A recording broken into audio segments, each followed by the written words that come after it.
ओम नमः शिवाय दोस्तों, आप सभी का स्वागत है हमारे इस यूट्यूब चैनल धर्म पथ में। दोस्तों, आज हम पढ़ेंगे बृहस्पतिवार व्रत कथा। भारतवर्ष में एक प्रतापी और दानी राजा राज्य करता था। वह नित्य गरीबों और ब्राह्मणों की सहायता करता था। यह बात उसकी रानी को अच्छी नहीं लगती थी। वह ना ही गरीबों को दान देती, ना ही भगवान का पूजन करती थी और राजा को भी दान देने से मना करती थी। एक दिन राजा शिकार खेलने वन को गए हुए थे, तो रानी महल में अकेली थी। उसी समय बृहस्पति देव साधु वेश में राजा के महल में भिक्षा के लिए गए और भिक्षा मांगी। रानी ने भिक्षा देने से इनकार किया। कहा, हे साधु महाराज, मैं तो दान पुण्य से तंग आ गई हूँ। मेरा पति सारा दिन धन लुटाते रहते हैं। मेरी इच्छा है कि हमारा धन नष्ट हो जाए, फिर ना रहेगा बांस, ना बजेगी बांसुरी। साधु ने कहा, देवी, तुम तो बड़ी विचित्र हो। धन संतान तो सभी चाहते हैं, पुत्र और लक्ष्मी तो पापी के घर भी होनी चाहिए। यदि तुम्हारे पास अधिक धन है तो भूखों को भोजन दो, प्यासों के लिए प्याऊ लगाओ, मुसाफिरों के लिए धर्मशालाएं बनवाओ। जो निर्धन अपनी कुंवारी कन्या का विवाह नहीं कर सकते, उनका विवाह करा दो। ऐसे और कई काम हैं जिनके कारण तुम्हारा यश लोक परलोक में फैलेगा। परंतु रानी पर उपदेश का कोई प्रभाव न पड़ा। वह बोली, महाराज, आप मुझे कुछ ना समझाएं। मैं ऐसा धन नहीं चाहती जो जगह बांटती फिरूं। साधु ने उत्तर दिया, यदि तुम्हारी ऐसी इच्छा है तो तथास्तु। तुम ऐसा करना कि बृहस्पतिवार को घर लीप कर पीली मिट्टी से अपना सिर धोकर स्नान करना, भट्टी चढ़ाकर कपड़े धोना। ऐसा करने से आपका सारा धन नष्ट हो जाएगा। इतना कहकर वह साधु महाराज वहाँ से आलोप हो गए। साधु के अनुसार कही बातों को पूरा करते हुए रानी को केवल 3 बृहस्पतिवार ही बीते थे कि उसकी समस्त धन संपत्ति नष्ट हो गई। भोजन के लिए राजा का परिवार तरसने लगा। तब एक दिन राजा ने रानी से बोला, हे रानी, तुम यहीं रहो, मैं दूसरे देश को जाता हूँ, क्योंकि यहाँ पर सभी लोग मुझे जानते हैं, इसलिए मैं कोई छोटा कार्य नहीं कर सकता। ऐसा कहकर राजा परदेश चला गया। वहाँ पर जंगल से लकड़ी काट कर लाता और शहर में बेचता। इस तरह वह अपना जीवन व्यतीत करने लगा। इधर राजा के परदेश जाते ही रानी और दासी दुखी रहने लगी।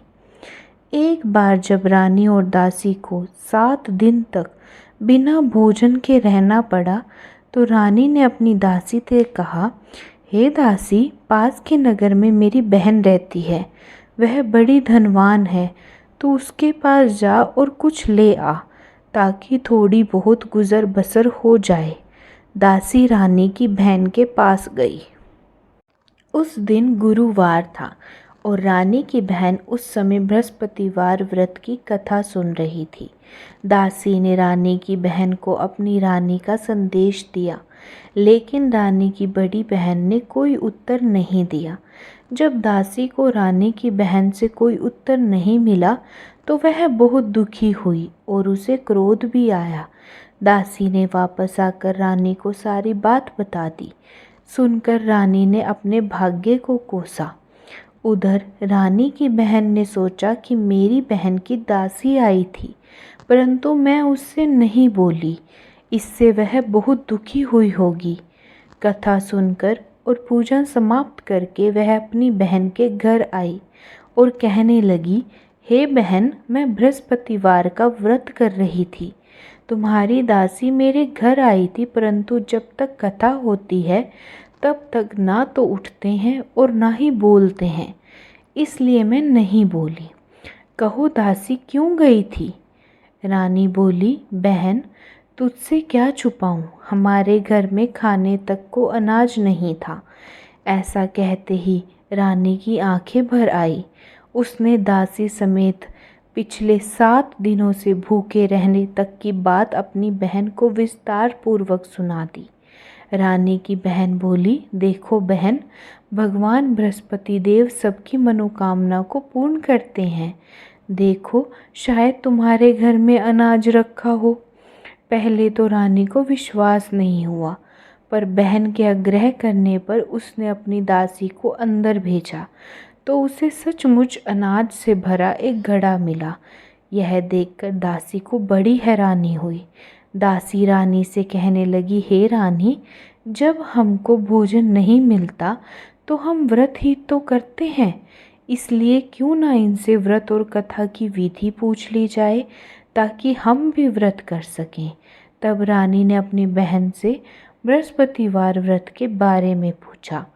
उसकी बहन ने बताया, बृहस्पतिवार के व्रत में चने की दाल और मुनक्का से भगवान विष्णु का केले की जड़ में पूजन करें तथा दीपक जलाएं, व्रत कथा सुने और पीला भोजन ही करें।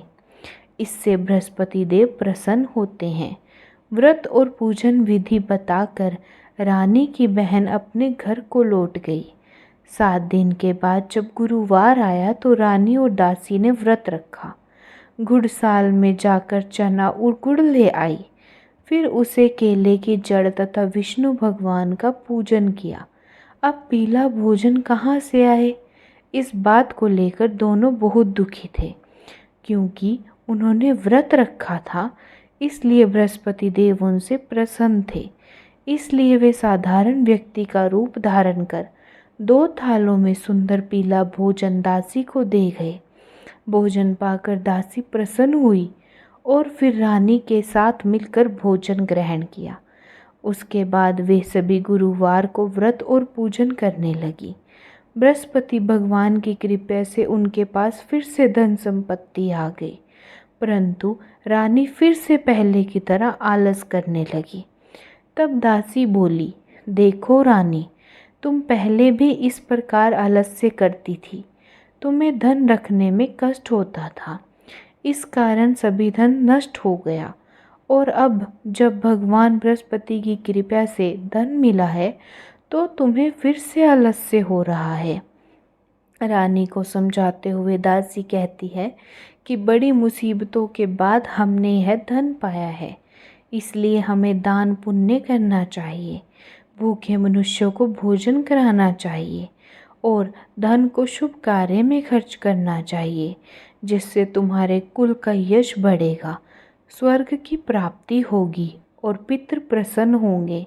दासी की बात मानकर रानी अपना धन शुभ कार्यों में खर्च करने लगी, जिससे पूरे नगर में उसका यश फैलने लगा। एक दिन राजा दुखी होकर जंगल में एक पेड़ के नीचे आसन जमाकर बैठ गया। वह अपनी दशा को याद करके व्याकुल होने लगा। बृहस्पतिवार का दिन था। एकाएक उसने देखा कि निर्जन वन में एक साधु प्रकट हुए।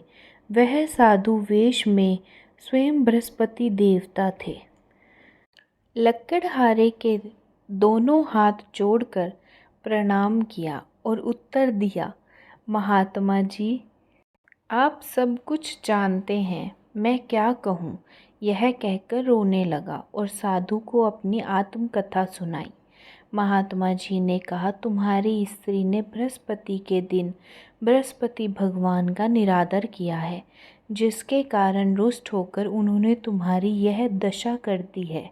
अब तुम चिंता को दूर करके मेरे कहने पर चलो तो तुम्हारे सब कष्ट दूर हो जाएंगे और भगवान पहले से भी अधिक संपत्ति देंगे। तुम बृहस्पति के दिन कथा किया करो। 2 पैसे के चना मुनक्का लाकर उसका प्रसाद बनाओ और शुद्ध जल के लोटे में शक्कर मिलाकर अमृत तैयार करो। कथा के पश्चात अपने सारे परिवार और सुनने वाले प्रेमियों में अमृत व प्रसाद बांटकर आप भी ग्रहण करो। ऐसा करने से भगवान तुम्हारी सभी मनोकामनाएं पूरी करेंगे। साधु के ऐसे वचन सुनकर लकड़हारा बोला, हे प्रभु, मुझे लकड़ी बेचकर इतना पैसा नहीं मिलता जिससे भोजन के उपरांत कुछ बचा सकूं। मैंने रात्रि में अपनी स्त्री को व्याकुल देखा था। मेरे पास कुछ भी नहीं जिससे मैं उसकी खबर मंगा सकूं। साधु ने कहा, हे लकड़हारे, तुम किसी बात की चिंता मत करो। बृहस्पति के दिन तुम रोजाना की तरह लकड़ियां लेकर शहर को जाओ। तुमको रोज से 2 गुना धन प्राप्त होगा, जिससे तुम भली भांति भोजन कर लोगे तथा बृहस्पति देव की पूजा का सामान भी आ जाएगा। इतना कहकर साधु अंतर ध्यान हो गए। धीरे धीरे समय व्यतीत होने पर भी वही बृहस्पतिवार का दिन आया। लकड़हारा जंगल से लकड़ी काटकर किसी शहर में बेचने गया। उसे उस दिन और दिन से अधिक पैसा मिला। राजा ने चना गुड़ और लाकर गुरुवार का व्रत किया। उस दिन से उसके सभी क्लेश दूर हो गए। परंतु जब दोबारा गुरुवार का दिन आया तो बृहस्पतिवार का व्रत करना भूल गया। इस कारण बृहस्पति भगवान नाराज हो गए। उस दिन उस नगर के राजा ने विशाल यज्ञ का आयोजन किया था तथा शहर में यह भोजन करने के लिए सभी मनुष्य को आमंत्रित भी किया था। और कोई भी मनुष्य अपने घर में भोजन ना बनावे, ना आग जलावे, समस्त जनता मेरे यहाँ भोजन करने आवे। इस आज्ञा को जो ना मानेगा उसे फांसी की सज़ा दी जाएगी। इस तरह की घोषणा संपूर्ण नगर में करवा दी गई। राजा की आज्ञानुसार शहर के सभी लोग भोजन करने गए, लेकिन लकड़हारा कुछ देर से पहुंचा। इसलिए राजा उसको अपने साथ घर लिवा ले और ले जाकर भोजन करा रहे थे तो रानी की दृष्टि उस खूंटी पर पड़ी जिस पर उसका हार लटका हुआ था। वह वहां पर दिखाई नहीं दिया। रानी ने निश्चय किया कि मेरा हार इस मनुष्य ने ही चुराया है। उसी समय सिपाहियों को बुलाकर उसको कारागार में डलवा दिया। जब लकड़हारा कारागार में पड़ गया और बहुत दुखी होकर विचार करने लगा कि ना जाने कौन से पूर्व जन्म के कर्म से मुझे यह दुख प्राप्त हुआ है, और उसी साधु को याद करने लगा जो कि जंगल में मिला था।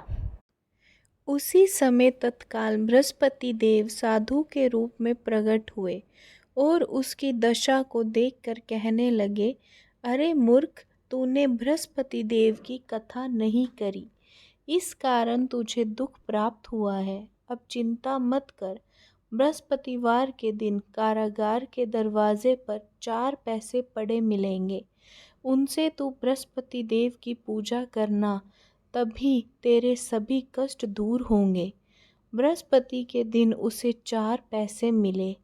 लकड़हारे ने कथा कही। उसी रात्रि को बृहस्पति देव ने उस नगर के राजा को स्वप्न में कहा, हे राजा, तूने जिस आदमी को कारागार में बंद कर दिया है वह निर्दोष है, वह राजा है, उसे छोड़ देना। रानी का हार उसी खूंटी पर लटका है। अगर तू ऐसा नहीं करेगा तो मैं तेरे राज्य को नष्ट कर दूंगा। इस तरह रात्रि के स्वप्न को राजा ने प्रातःकाल उठकर खूंटी पर देखा तो उसका हार वहीं पर लटका हुआ मिला। लकड़हारे को बुलाकर क्षमा मांगी तथा लकड़हारे को योग्य सुंदर वस्त्राभूषण देकर विदा किया। बृहस्पति देव की आज्ञा अनुसार लकड़हारा अपने नगर को चल दिया। राजा जब अपने नगर के निकट पहुंचा तो उसे बड़ा आश्चर्य हुआ। नगर में पहले से अधिक बाग, तालाब, कुएं तथा बहुत सी धर्मशाला, मंदिर आदि बन गए हैं। राजा ने पूछा, यह किसका बाग और धर्मशाला है? तब नगर के लोग कहने लगे, यह सब रानी और बंदी ने की है। जो राजा को आश्चर्य हुआ और गुस्सा भी आया। जब रानी ने यह खबर सुनी कि राजा आ रहे हैं तो उसने बंदी से कहा, हे दासी, देख राजा हमको कितनी बुरी हालत में छोड़ गए थे। हमारी ऐसी हालत देखकर वह लौट न जाएं, इसलिए तू दरवाजे पर खड़ी हो जा। आज्ञा अनुसार दासी दरवाजे पर खड़ी हो गई। राजा आए तो उन्हें अपने साथ लिवा लाई। तब राजा क्रोध करके अपनी रानी से पूछा कि यह धन तुम्हें कैसे प्राप्त हुआ? तब उन्होंने कहा, हमें यह सब धन बृहस्पति देव के इस व्रत के प्रभाव से प्राप्त हुआ है। राजा ने निश्चय किया कि 7 रोज बाद तो सभी बृहस्पति देव का पूजन करते हैं, परंतु मैं प्रतिदिन में 3 बार कहानी तथा रोज व्रत किया करूँगा। अब हर समय राजा के दुपट्टे में चने की दाल बंधी रहती तथा दिन में 3 बार कहानी कहता। एक रोज़ राजा ने विचार किया कि चलो अपनी बहन के यहाँ हो आवें। इस तरह निश्चय कर राजा घोड़े पर सवार हो अपनी बहन के यहाँ हो चलने गया। मार्ग में उसने देखा कि कुछ आदमी एक मुर्दे को ले जा रहे हैं। उन्हें रोककर राजा कहने लगा, अरे भाइयों, मेरी बृहस्पति देव की कथा सुन लो। वे बोले, लो, हमारा तो आदमी मर गया है, इसको अपनी कथा की पड़ी है। परंतु कुछ आदमी बोले, अच्छा कहो, हम तुम्हारी कथा भी सुनेंगे। राजा ने दाल निकाली और जब कथा आधी ही हुई थी कि मुर्दा हिलने लग गया, और जब कथा समाप्त हो गई तो राम राम करके मनुष्य उठकर खड़ा हो गया। आगे मार्ग में उसे एक किसान खेत में हल चलाता मिला। राजा ने उसे देखा और उससे बोले, अरे भाई, तुम मेरी बृहस्पतिवार की कथा सुन लो। किसान बोला, जब तक मैं तेरी कथा सुनूंगा तब तक 4 हर्रिया जोत लूँगा। जा अपनी कथा किसी और को सुनाना। इस तरह राजा आगे चलने लगा। राजा के हटते ही बैल पछाड़ खाकर गिर गया तथा किसान के पेट में बड़ी जोर से दर्द होने लगा। उस समय उसकी माँ रोटी लेकर आई। उसने जब यह देखा तो अपने पुत्र से सब हाल पूछा और बेटे ने सभी हाल कह दिया। तो बुढ़िया दौड़ी दौड़ी उस घुड़सवार के पास गई और उससे बोली कि मैं तेरी कथा सुनूंगी, तू अपनी कथा मेरे खेत पर चलकर ही कहना। राजा ने बुढ़िया के खेत पर जाकर कथा कही, जिसके सुनते ही वह बैल उठ खड़ा हुआ तथा किसान के पेट का दर्द भी बंद हो गया। राजा अपनी बहन के घर पहुंचा। बहन ने भाई की खूब मेहमानी की। दूसरे रोज प्रातःकाल राजा जगा तो वह देखने लगा कि सब लोग भोजन कर रहे हैं। राजा ने अपनी बहन से कहा, ऐसा कोई मनुष्य है जिसने भोजन नहीं किया हो? मेरी बृहस्पतिवार की कथा सुन ले। बहन बोली, हे भैया, यह देश ऐसा है कि पहले यहाँ लोग भोजन करते हैं, बाद में अन्य कार्य करते हैं। अगर कोई पड़ोस में हो तो देख आऊं। वह ऐसा कहकर देखने चली गई, परंतु उसे कोई ऐसा व्यक्ति नहीं मिला जिसने भोजन ना किया हो। अतः वह एक कुम्हार के घर गई, जिसका लड़का बीमार था। उसे मालूम हुआ कि उनके यहाँ 3 रोज से किसी ने भोजन नहीं किया है। रानी ने अपने भाई की कथा सुनाने के लिए कुम्हार से कहा। वह तैयार हो गया। राजा ने जाकर बृहस्पतिवार की कथा कही, जिसको सुनकर उसका लड़का ठीक हो गया। अब तो राजा की प्रशंसा होने लगी। एक रोज़ राजा ने अपनी बहन से कहा कि हे बहन, हम अपने घर को जाएंगे, तुम भी तैयार हो जाओ। राजा की बहन ने अपनी सास से कहा। सास ने कहा, हाँ चली जा, परंतु अपने भाई के घर अपने लड़के को मत लेकर जाना, क्योंकि तेरे भाई के कोई औलाद नहीं है। बहन ने अपने भैया से कहा, हे भैया, मैं तो चलूँगी पर कोई बालक नहीं जाएगा। राजा बोला, जब कोई बालक नहीं चलेगा तब तुम भी क्या करोगी? बड़े दुखी मन से राजा अपने नगर को लौट आया। राजा ने अपनी रानी से कहा, हम निर्वंशी हैं, हमारा मुंह देखने का धर्म नहीं है और कुछ भोजन आदि नहीं किया। रानी बोली, हे प्रभु, बृहस्पति देव ने हमें यह सब कुछ दिया है, वह हमें औलाद भी अवश्य ही देगा। उसी रात को बृहस्पति देव ने राजा से स्वप्न में कहा, हे राजा, उठ, सभी सोच त्याग दे, तेरी रानी गर्भ से है। राजा की यह बात सुनकर बड़ी खुशी हुई। 9वें महीने में उसके गर्भ से एक सुंदर पुत्र पैदा हुआ। तब राजा बोला, हे रानी, स्त्री बिना भोजन के रह सकती है, पर बिना कहे नहीं रह सकती। जब मेरी बहन आवे तुम उससे कुछ मत कहना। रानी ने सुनकर हाँ कर दिया। जब राजा की बहन ने यह शुभ समाचार सुना तो वह बहुत खुशी हुई तथा बधाई लेकर अपने भाई के यहाँ आई। तब रानी ने कहा, घोड़ा चढ़कर तो नहीं आई, गधा चढ़ी आई। राजा की बहन बोली, भाभी, मैं इस प्रकार ना कहती तो तुम्हें औलाद कैसे मिलती। बृहस्पति देव ऐसे ही हैं, जैसी जिसके मन में कामनाएं हैं सभी को पूर्ण करते हैं। जो सद्भावना पूर्वक बृहस्पतिवार का व्रत करता है एवं कथा पढ़ता है अथवा सुनता है, दूसरों को सुनता है या सुनाता है, बृहस्पति देव उसकी सभी मनोकामनाओं को पूर्ण करते हैं। भगवान बृहस्पति देव उसकी सदैव रक्षा करते हैं।